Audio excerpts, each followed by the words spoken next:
Welcome to channel 5 news. 2 రోజుల నుంచి కావల్లో జరుగుతున్న పరిణామాలన్నీ మీ అందరికీ తెలిసిన విషయాలే. ఇక్కడ ఎలా ఉందంటే మా వాళ్ళందరూ మాట్లాడారు, దొంగే దొంగ అన్న చందాగా ఉంది. దొంగే దొంగతనం చేసి నేను దొంగ దొంగ దొంగ అని అరుస్తారు కూడా అట్లా ఉంది. ఇది అసలు పైలాని ఊరు పగలగొట్టారు, ఊరు పగలగొట్టింది పైలాని. ఆ రోజు అమృత పథకంలో కావలి మున్సిపాలిటీని చేర్చడానికి ఆనాటి మా నియోజకవర్గ నాయకులు మస్తానరావు రవిచంద్ర గారు వెంకయ్యనాయుడు పట్టుకొని కావలి పట్టాన్ని అమృత పథకంలో చేర్చి దాదాపు 7,000 గృహాలకి మంచినీటి కుళాయిలు అందించాలనే ఉద్దేశంతో 100 కోట్లతో అమృత పథకం తీస్తే 2018 నాటికి 80% పూర్తయి 20% ఆగి ఇంటర్నల్ కనెక్షన్ అన్ని ఇచ్చి గృహాలకు ట్యాపులు బిగించాల్సిన సమయంలో దురదృష్టవశాత్తు మా గవర్నమెంట్ పోతే మీరు ఆ అమృత స్కీమ్ పథకాన్ని పూర్తి చేయటం బాగొట్టి ఏ అమృత స్కీమ్ పథకాన్ని గుర్తుగా ఆనాటి మా పంచాయతీరాజ్ శాఖ మంత్రి మా యువ నాయకుడు నారా లోకేష్ గారు పైలాన్ని ఆవిష్కరిస్తే నీ కడుపు మండి అర్ధరాత్రి ఆ పైలాన్ని చూస్తే నువ్వు 2 సంవత్సరాలైంది ఎమ్మెల్యే ఇప్పుడు 2020కి నీ చేతగానితనాన్ని ఎత్తి చూపుతారు ప్రజలు అని చెప్పి ఎక్కడ నువ్వు నీళ్ళు లేదని చెప్పి దాన్ని గుర్తుంటుందని చెప్పి ఆ పైలాన్ని పగలగొట్టించావు. నువ్వు పగలగొట్టించలేదా? నువ్వు కూర్చుంత దూరంలో ఎంఆర్ఎఫ్ చెట్టు కింద ఉండవు నైట్ అంతా. ఆ నైట్ పగలగొట్టేదాకా అక్కడే ఉండవు. నువ్వు లేవా? నువ్వు సత్య హరిశ్చంద్రుడువా? నేను చాలాసార్లు పదే చెప్పా కావలి నియోజకవర్గ ప్రజలకి, ఆయన రామిరెడ్డి ప్రతాప్ రెడ్డి 2 పేర్లు ఆయనకు ఉండేది. ఒక పేరు రామిరెడ్డిగా ఉంటాడు, ఇంకో పేరులో మా వాళ్ళు చెప్పారు కమలాసన్, స్వాతి ముచ్చుల కమలాసన్ లాగా నటిస్తాడు. పైకి కావల్లో చదువుకున్నాడు, కావల్లో తిరిగాడు, చాలా పేద కుటుంబం నుంచి పై స్థాయికి వచ్చాడని చెప్పి కావలి జనం అంతా మోసపోయి నేను 2 సార్లు ఎమ్మెల్యేని చేస్తే ఏం చేసావా కావలికి? నువ్వు రౌడిజం గురించి మాట్లాడతావు. నువ్వు రౌడిజం గురించి సిగ్గుపోతాయి ప్రతాప్ రెడ్డి గారు. నువ్వు రౌడిజం గురించి మాట్లాడితే కావలి జనం ముక్కు మీద ఏలేసుకుంటున్నారా? నువ్వు నేనేదో టెలిఫోన్ ద్వారా విలేకరులందరికీ చెప్పావు. నువ్వు రౌడిజం అనేది నువ్వు చెప్పావు ఒక లిస్టు శాసనసభ్యులందరి పేర్లు. వాళ్ళందరూ కూడా రౌడిజాన్ని ప్రోత్సహించిన వాళ్ళు కాదు. వాళ్ళ ఆస్తులు కాజేసుకొని కావలి నియోజకవర్గానికి సేవ చేసిన మహానాయకులు. వాళ్ళకి ఎందుకు పోల్చుకుంటావు? నువ్వు కావలిలో రౌడిజం ప్రవేశపెట్టిందే నువ్వు శాసనసభ్యుడైన వారానికి అసెంబ్లీలో శాసనసభ్యుడిగా ప్రమాణ స్వీకారం కూడా చేయాలి 2019లో. నువ్వు ఆటో నగర్లో సరాయపాలెం పార్తన్న బిల్డింగ్ కూల్చడంతో ప్రారంభించావు. నీ అరాచకం, నీ రౌడీజం చేసిన పనులన్నీ ఎవరు కూల్చారో, ఎక్కడ పడేశారో శీలాలు కూడా దొరకకుండా చేసావు తెల్లరాలకే. నువ్వు రౌడీజం గురించి మాట్లాడతావా? నువ్వు రౌడీజం గురించి మాట్లాడతావు? నువ్వు ప్రశాంతమైన కావల్లో రౌడీజాన్ని, అవినీతిని, అక్రమాన్ని అక్రమార్జనగా ధ్వంసం చేసిన గొప్ప వ్యక్తివయ్యా నువ్వు స్వామి. అందుకే కావలి పుట్టిన తర్వాత ఏ శాసనసభ్యుడికి ఈయనంత గొప్ప గౌరవం కావలి ప్రజలు 30,000 ఇచ్చి నువ్వు సాగనంపారా? ఈరోజు కూడా నువ్వు కావాలని ఎవరు కోరుకోవటంలే. నేనేదో వడ్డీ చెల్లిచ్చేస్తాను, నేనేదో తొందరగా వస్తానని. నువ్వేడికి ఇంకొచ్చేది? నువ్వు వచ్చేది ఆడికి మీ నాయకుడు ముఖ్యమంత్రి ఏది ఆడ? మా కృష్ణాడి నీకు ఆ ఛాన్స్ ఇవ్వడు. పట్టుమని 10 నెలలు కాలేదా మేము ఎమ్మెల్యే అయ్యి, మా ప్రభుత్వం వచ్చే 10 నెలలు కాలేదా? మేము 10 నెలలకి అవినీతి జరిగిపోతుందంట, దోచుకుంటున్నావంట, రౌడిజం అంట, అదంట ఇదంట. ఎట్టా చెప్తావు నువ్వు? పట్టుమని 10 నెలలు కాల మా శాసనసభ్యుడు అయ్యి ముఖ్యమంత్రి కూటమి ప్రభుత్వం అధికారంలోకి వచ్చి 10 నెలల కింద జరిగిపోతుందా? ఏమంత ఈర్ష్య నీకు? ఎక్కడ కృష్ణారెడ్డి పేరు వస్తుందని అని చెప్పి ఎందుకు రోడ్డు ఎక్కుతావు? నీ బ్లూ మీడియాలో, నీ సోషల్ మీడియాలో ఎందుకు గబ్బు చేస్తావు? ఎవరు విలేకరులు? మీరు అరెస్ట్ అయిన వాళ్ళు ఎవరు విలేకరులలో? ఒక్కడు నీ చెంచాగాడు మా బాబురావు చెప్పినట్టు వాడు నీ సొంత పాంప్లెట్కి విలేకరి. వాడు కూడా కొండ విలేకరా? వాడు బెహరానారాయణ విలేకరా? నీ సోషల్ మీడియా నీ దగ్గర జీతాలు తీసుకునే బ్రోకర్లే వాళ్ళెట్ట విలేకరులు అవుతారా? ఎంతలో పోస్టులు పెట్టారు ఎలక్షన్ ముందు మా కృష్ణారెడ్డి మీద? రక్త చరిత్రని పెడతారు, కంకర కృష్ణారెడ్డిని పెడతారు, అయ్యి అంటారు ఇవి అంటారు. ఎన్ని పెట్టారు?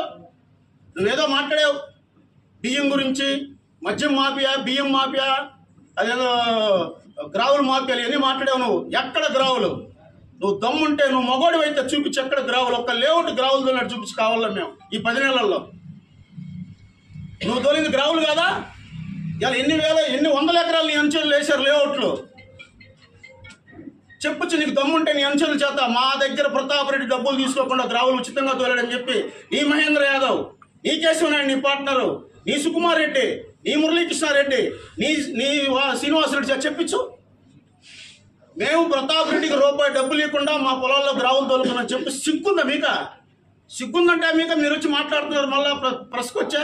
ఏదో ఎన్టీ రామారావు విగ్రహాన్ని ఒక వ్యక్తిని ఉరేసి తీసుకుపోయినట్టు పొక్లీలతో తీసుకుపోయి బాయిలో పాడైపోయా మీరు. మీతో స్టార్ట్ అయింది విధ్వంసం అనేది. మీరు మాట్లాడితే విధ్వంసం గురించి, రౌడీజం గురించి. నా ఆఫీస్ మీద దాడి చేసి, కరెంట్ ఆపి దాడి చేసి, పోలీసులు రానికుండా చేసి మా మీద అట్రాసిటీ కేసులు పెట్టారా మీరు? అట్రాసిటీ కేసుల గురించి, అన్యాయాల గురించి, రౌడీజాల గురించి నువ్వు మాట్లాడితే ప్రతాప్ రెడ్డి దెయ్యాలు వేదాలు వలించినట్టుంది. సాక్షాత్ ఒక డిఎస్పీని పక్కన పెట్టుకుని పైలాన్ని బదులు కొట్టేవా నువ్వు?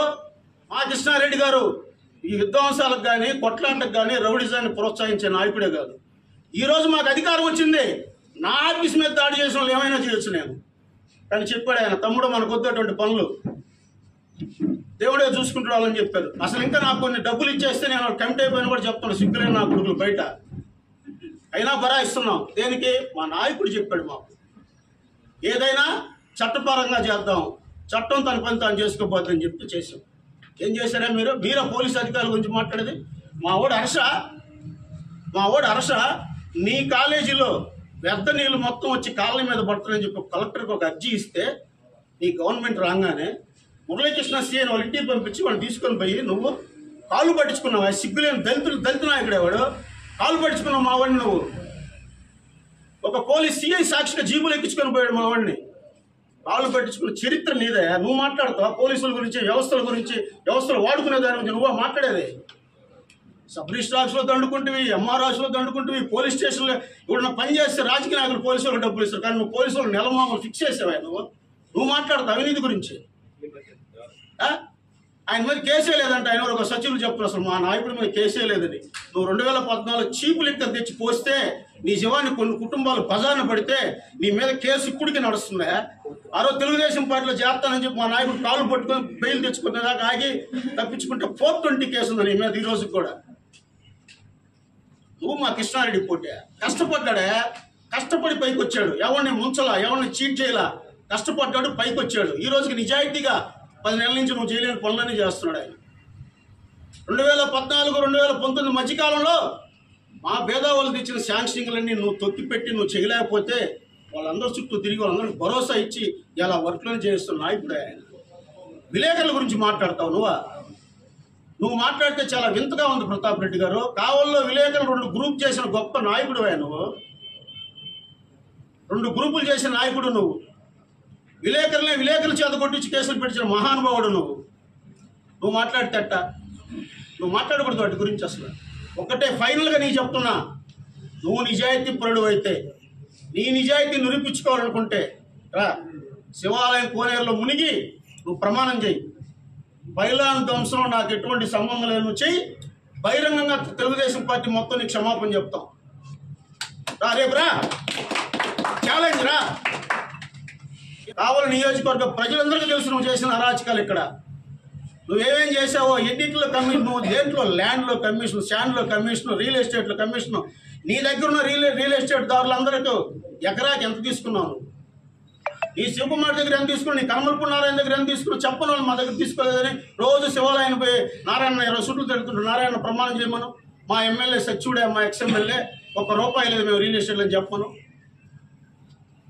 ప్రతి శాసనసభ్యుడు కావల్లో పనిచేసిన 50 సంవత్సరాలు 10 మంది ఎమ్మెల్యేలు పనిచేస్తే ఆస్తులు పోగొట్టుకున్నారు అందరూ. నీలాగా ఆస్తుల నుంచి సంపాదించుకుని 6 లక్షల బాక్సులు పెట్టుకుని నైట్ ఎత్తుకోబోడు నీ బండ్లు. అటు ఎవడు చేయలేదు. ఇక్కడ లేస్తే సూపర్ 6 గురించి మాట్లాడతారు. ఓకే, సూపర్ 6 చెప్పాం, చెప్పలేదని చెప్పట్లేదే. మీరు ఎప్పుడు ఇచ్చారు నవరత్నాలు? సంవత్సరం తర్వాత మీరు ఇచ్చింది. అయినా మేము 3000 పెన్షన్ 4000 చేస్తామని చెప్పాం. ఫస్ట్ సంతకం పెట్టి 4000 చేసిన పెన్షన్ ఇస్తున్నాం. గ్యాస్ సిలిండర్ ఫ్రీగా ఇస్తున్నాం. ఇంకా మేము మేనిఫెస్టోలో చెప్పని చాలా చేస్తున్నాం. ఇవాళ మత్స్యకారు భరోసా 10,000 నుంచి 20,000 చేసాం. ఇవాళ 16,000 మందికి డిఎస్ఏ ఇస్తున్నాం. మీకు ఆ ఛాన్స్ ఈడు చంద్రబాబు నాయుడు, కృష్ణారెడ్డి మీకు ఆ ఛాన్స్ ఈడు. సంవత్సరం అయింది, ఇంకా 4 ఏళ్ళు ఉంది. గెలిచిన 10 నెలలకి ప్రజల్లోకి వచ్చాడు. ఇలా ప్రతి వార్డుకి ₹1 కోటి లెక్కన వర్కులు ఇస్తున్నాడు, చేస్తున్నాడు. నీ హయాంలో ఒక గుంట పూడ్చావు కావాలా? నీ దెబ్బకి కాంట్రాక్టులు పరిగెత్తారు కదా, గ్రావులకు డబ్బులు అడిగితే, ఇసుక డబ్బులు అడిగితే. ప్రతాప్ రెడ్డి ఇప్పటికైనా సిగ్గు తెచ్చుకో. మాట్లాడబాకు ఎన్ని రౌడీజాల గురించి, భూదందాల గురించి, మాఫియాల గురించి, డబ్బు వసూలు చేసిన దాని గురించి మాట్లాడబాకు. నువ్వు మాట్లాడితే కావలి ప్రజలు విశ్వసించరు. గర్వంగా చెప్తున్నారు, ఎవరో పగలు కొట్టారు, మేము దాన్ని ట్రేస్ చేయలేకపోయాము, ఆ కేసులు మూసేశారని. మూసేలా మీరు మూసేపించారు. అన్ని వ్యవస్థలు మీరు వాడుకున్నారు. పోలీసులు మీరు వాడుకున్నట్టు ఎవరు వాడుకోలే. పోలీసులు కాపలాలు పెట్టి అన్ని పగలు కొట్టించారు మీరు. పట్ట పొగులు నడి రోడ్లో ముస్నూరులో ఎన్టీఆర్ విగ్రహం ధ్వంసం చేస్తుంటే మొత్తం పోలీసు అధికారులు, విలేకరులు అందరూ చూస్తున్నారు. అంతకంటే రౌడీలు ఏమైనా ఉంటుందా? అంతకంటే పైశాచికత్వం ఏమైనా ఉంటుందా? మీరు కూలగొట్టినవన్నీ మా ఎమ్మెల్యే గారు అన్నీ చేస్తున్నాడు. కాబట్టి దయచేసి మీరు బెదిరింపులు ఆపండి. మీరు మాట్లాడితే మీ మాటకి ప్రతి మాట ఉంటుంది. ఇంకా ఉంది, మీ బెంగళూరు ప్యాలెస్, మీ ముస్నూరు ప్యాలెస్కి ఎవరెవరు చెన్నాపల్లి ప్రసాద్ డైలీ అందించి కట్టేవాడు, వడ్లమూడి వెంకటేశ్వరులు పంపించి ఎవరెవరి దగ్గర ఎంత వచ్చేవో వీడియో పుట్టిస్తే కూడా ఉంది. మాట్లాడతాం. ఇంత తాగది ఇది. నీ తోలు ఓడ పెరిగి నీ గుడ్డలు ఓడ తీసి నడుపు పెడతాను నేను. ప్రతాప్ రెడ్డి మా ఎమ్మెల్యే జోలికి వస్తే, మా ఎమ్మెల్యే అవినీతిపరుడు కాదు, నిప్పు లాంటి మనిషి. ఇప్పుడే కాదు, ఎప్పుడైనా సొంత డబ్బులు ఖర్చు పెట్టుకొని రాజకీయం చేస్తున్న నాయకుడు అతను. కష్టపడి పైకి వచ్చాడు, నీలాగా దోచుకొని పైకి రాలా. ఖబర్దార్ అని చెప్పి మా జోలికి వస్తే మాటలతో కాదు, ఈసారి చాలా ఇబ్బంది పడతారని చెప్పి చెప్తా ఉన్నాం. మమ్మల్ని రెచ్చగొట్టబాక మా నాయకుల్ని, మా కార్యకర్తల్ని. చాలా భావోద్యోగాల్లో ఉన్నారు మా వాళ్ళు. కేసులు పెట్టించావు, ఊరు దాటి వెళ్ళిపోయావు, ఆడపిల్లల మీద కేసులు పెట్టించావు. ఆడపిల్ల మీద 307 పెట్టించావు నువ్వు, నా భార్య మీద. మేమిద్దరం, మా స్నేహితులు ఇద్దరితో చిన్న మిశ్రణంలో మేమిద్దరం తిప్పలు పడి మేము కేసులు పెట్టుకొని రాజకీయ స్టేషన్ పోతే నువ్వు డిపార్ట్మెంట్ పిలిపించుకొని నీకు సంబంధం లేదు. మా గొడవకి నా భార్య మీద, నా మీద 307 పెట్టించిన మహానుభావుడు నువ్వు మాట్లాడుతావు ఏందా నీతుల గురించే? నువ్వు కేసుల గురించి నువ్వు మాట్లాడతావా?